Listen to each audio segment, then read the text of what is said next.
Hello everyone, welcome to the online session of accounting and taxation class.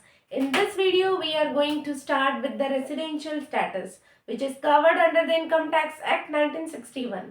अब residential status calculations करने के लिए हमें इनकम को देखना पड़ेगा.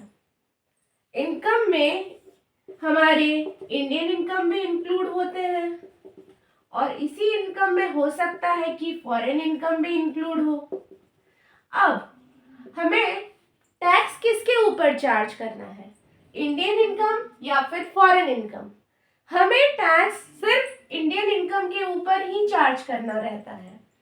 अब इस इनकम में जब आप टैक्स चार्ज कर रहे हो तो आपको पहले देखना पड़ेगा कि हमारे जो पर्सन्स हैं, different types of persons income tax act के हिसाब से, वो पर्सन्स आपके रेसिडेंट के कैटेगरी में फॉल कर भी रहे हैं या नहीं. ये रेसिडेंट टर्म जो है ये आपके सिटीजन टर्म से कंप्लीटली डिफरेंट होते हैं. क्लियर है बात? तो ऐसा हो सकता है कि सपोज मान लेते हैं मिस्टर ए जो है, मिस्टर ए इंडियन सिटीजन तो है पर मिस्टर ए रेसिडेंट नहीं है, नॉन रेसिडेंट है इंडिया के लिए. ऐसा भी हो सकता है कि मिस्टर वाई जो है वो यूएसए सिटीजन तो है, यूएसए सिटीजन है पर वो रेसिडेंट ऑफ इंडिया है. क्लियर है बात? तो प्रोबेबिलिटी कुछ भी हो सकता है कि हम रेसिडेंट हैं या फिर नॉन रेसिडेंट है. ये डिपेंड करता है हमारे प्रीवियस ईयर के रेसिडेंशियल स्टेटस के ऊपर. तो हम residential status according to section number 6 के हिसाब से कैलकुलेशंस करते हैं या फिर हम चेक करते हैं. क्या ये रेसिडेंशियल स्टेटस हमें एवरी ईयर आपको चेक करना पड़ेगा? The answer is yes. आपको रेसिडेंशियल स्टेटस पर्सन्स के एवरी ईयर फाइंड आउट करना पड़ेगा. क्यों? ऐसा हो सकता है कि प्रीवियस ईयर 23-24 में आप इंडिया के रेसिडेंट थे और ऐसा हो सकता है कि प्रीवियस ईयर 24-25 में आप इंडिया में नॉन रेसिडेंट के कैटेगरी में फॉल कर सकते हैं. तो इसी चीज के लिए हमें रेसिडेंशियल स्टेटस को एवरी ईयर डिटरमाइन करना पड़ता है और उसी डिटर्मिनेशंस के हिसाब से हम फिर टैक्स चार्ज करते हैं. क्लियर है बात?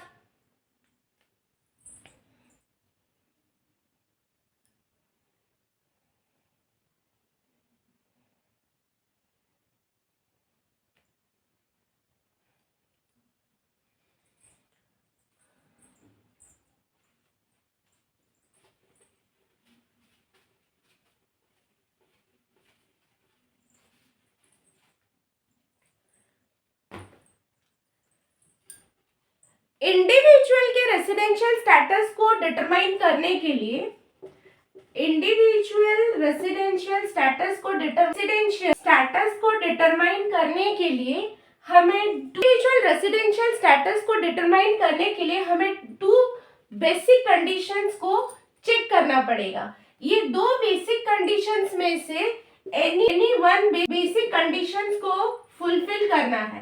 क्लियर है बात? अगर आप दो बेसिक कंडीशन में से किसी एक बेसिक कंडीशंस को अगर आप फुलफिल कर रहे हो तो फिर हम उसी प्रीवियस ईयर के लिए आपको रेसिडेंट मान लेंगे. क्लियर है बात? और अगर एनी वन बेसिक कंडीशंस को आप फुलफिल नहीं करते हो, अगर आपने फुलफिल नहीं किया तो फिर क्या हो जाएगा? आप उसी प्रीवियस ईयर के लिए आपको नॉन रेसिडेंट माना जाएगा. क्लियर है बात? ये जो 2 बेसिक कंडीशंस आते हैं, ये 2 बेसिक कंडीशंस की कैटेगरी में क्या आता है? फर्स्ट बेसिक कंडीशंस आपको बोलता है, फर्स्ट बेसिक कंडीशन जो है वो बोल रहा है कि आपको इंडिया में एटलीस्ट 82 डेज स्टे करना पड़ेगा. Stay India. कंडीशंस क्या बोल रहा है? At least 182 days stay in India. आपको स्टे करना पड़ेगा इंडिया में. कितने दिन के लिए? 182 डेज के लिए in the relevant previous year में। क्लियर है बात? अब रिलेवेंट प्रीवियस ईयर हमारे लिए क्या बन के आता है? इमीडिएटली आपके previous year, immediate previous year मतलब जैसे कि अभी हम लोगों के लिए ईयर कौन सा है? 25-26, ठीक है, 25-26 हमारे लिए असेसमेंट ईयर है। क्लियर? और रिलेवेंट प्रीवियस ईयर कौन सा बन के आएगा? हमारे लिए रिलेवेंट प्रीवियस ईयर 24-25 बन के आएगा। मतलब ये 24-25 मतलब 1 अप्रैल से लेके 31 मार्च 25 तक इस बीच में आपने जो भी इनकम अर्निंग किया होगा, इस अर्न इनकम के ऊपर आपको टैक्स कहाँ पे देना पड़ेगा? असेसमेंट ईयर में आपको टैक्स देना पड़ेगा। तो असेसमेंट ईयर मेरे लिए क्या हो गया? टैक्सेबल ईयर हो गया। मतलब इस ईयर में आपके इनकम के ऊपर टैक्स चार्ज किया जाता है। तो रिलेवेंट प्रीवियस ईयर में मतलब 24-25 में 24-25 मतलब 1 अप्रैल से 31 मार्च तक आपके पास कितने नंबर ऑफ डेज हो गए? 365 डेज हो गया। तो इस 365 डेज में से आपको कितना स्टे करना पड़ेगा? मिनिमम आपको 182 डेज रिलेवेंट प्रीवियस ईयर में अगर आप स्टे किए हो तो फिर आप बेसिक कंडीशन 1 को फुलफिल कर लेते हो। अब सेकंड कंडीशन बोलता है कि आपको रिलेवेंट प्रीवियस ईयर में कितना स्टे करना पड़ेगा? 60 डेज स्टे करना पड़ेगा एंड 365 डेज रहना पड़ेगा फॉर प्रीसीडिंग प्रीवियस ईयर में आपको स्टे करना पड़ेगा। रिलेवेंट प्रीवियस ईयर में टोटल नंबर ऑफ डेज कितना होना चाहिए? 60 नंबर ऑफ डेज और the for preceding previous year में आपको 365। दैट मीन्स क्या बोल रहा है? फॉर प्रीसीडिंग प्रीवियस ईयर कौन सा हो जाएगा?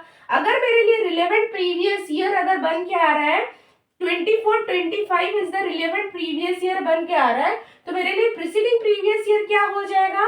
23-24, 22-23, 22 एंड 2020, ये चार मेरे लिए क्या बन के आ जाएंगे? रिलेवेंट प्रीवियस ईयर बन के आ रहा है। तो कंडीशंस क्या बोल रहे हैं कि रिलेवेंट प्रीवियस ईयर में 60 नंबर ऑफ डेज आपको रहना है प्लस 365 डेज। इन 4 साल में से कोई भी, इन चारों सालों में से आपको मिला के 365 डेज स्टे करना है। तो अगर इन चारों सालों में से मिला के आपने 365 डेज स्टे कर लिया, मतलब कंडीशंस के हिसाब से कितना? 5 डेज अगर आपने स्टे किया हुआ है तो फिर हम सेकंड बेसिक कंडीशंस को फुलफिल कर रहे हैं। तो एक रेसिडेंट बनने के लिए क्या बोला जा रहा है? जो 2 बेसिक कंडीशंस है, पहला वाला बेसिक कंडीशंस और ये वाले बेसिक कंडीशंस में से कोई एक कंडीशंस को आप फुलफिल करोगे तो फिर हम मान लेंगे कि आप प्रीवियस ईयर में क्या थे? रेसिडेंट इन इंडिया थे। क्लियर है बात? कैटेगरी में फॉल कर जाते हो तो फिर आपको यहाँ पे और 2 चीज कंडीशंस मिल जाएंगे। एक कंडीशंस बोलता है कि इसको हम बोलते हैं एडिशनल कंडीशंस। ये एडिशनल कंडीशंस 2 रहते हैं, 2 एडिशनल कंडीशंस रहेगा। ये दोनों के दोनों एडिशनल कंडीशंस कंपलसरी है फुलफिल करने के लिए, इसमें ऑप्शनल नहीं है। अगर आप इन दोनों एडिशनल कंडीशंस को फुलफिल करोगे तो फिर आप रेसिडेंट एंड ऑर्डिनरीली रेसिडेंट की कैटेगरी में फॉल करोगे। क्लियर है बात? और अगर ये दोनों एडिशनल कंडीशंस में से कोई एक एडिशनल कंडीशंस को फुलफिल करते हो तो फिर आप रेसिडेंट तो हो बट नॉट ऑर्डिनरीली रेसिडेंट के कैटेगरी में फॉल करोगे। क्लियर है बात? अब ये जो एडिशनल कंडीशंस है, इस एडिशनल कंडीशंस में क्या बोला जाता है? फर्स्ट एडिशनल कंडीशंस बोल रहा है कि आप क्या होगा कि प्रीवियस ईयर में से आपको 2 प्रीवियस ईयर में इंडिया में रेसिडेंट होना पड़ेगा, 2 प्रीवियस ईयर में। क्लियर है बात? अब सेकेंड एडिशनल कंडीशंस क्या बोल रहा है? सेकेंड एडिशनल कंडीशंस बोल रहा है कि 7 प्रीवियस ईयर में से आपको टोटल 730 डेज इंडिया में स्टे करना पड़ेगा। अगर आप 730 डेज में से एक दिन भी कम रहे हो, लाइक सपोज 7 to 9 डेज भी अगर आप इंडिया में स्टे किए हो और आप पहले वाले कंडीशंस को फुलफिल कर दिए बट सेकेंड नंबर कंडीशन में आप ओनली इंडिया में 7 to 9 डेज अगर स्टे किए हो तो फिर आप नॉट ऑर्डिनरीली रेसिडेंट के कैटेगरी में फॉल करोगे। बट अगर आप condition additional conditions 1 and additional condition 2 ये दोनों को अगर फुलफिल करते हो तो फिर आप रेसिडेंट तो हो बट आप कौन से कैटेगरी में फॉल करोगे? रेसिडेंट एंड ऑर्डिनरीली रेसिडेंट के कैटेगरी में फॉल करोगे। क्लियर है बात? क्वेश्चन नंबर 1, सपोज मान लेते हैं मिस्टर ए जो है वो यूएसए सिटीजन है, ठीक है, और मिस्टर ए क्या करते हैं, वो इंडिया विजिट करते हैं फॉर एवरी ईयर वो इंडिया विजिट करते हैं फॉर 100 डेज के लिए वो इंडिया में विजिट करते हैं, ठीक है, कब से 2000 से, क्लियर है। तो अब हमें क्या करना पड़ेगा, मिस्टर का determine residential status of mister A का, ये कौन है, मिस्टर ए हमारे लिए कौन है, इंडिविजुअल है, clear. Mister A residential status को डिटरमाइन करेंगे तो पहले हमें क्या चेक करना पड़ेगा, हमें बेसिक कंडीशंस को चेक करना पड़ेगा।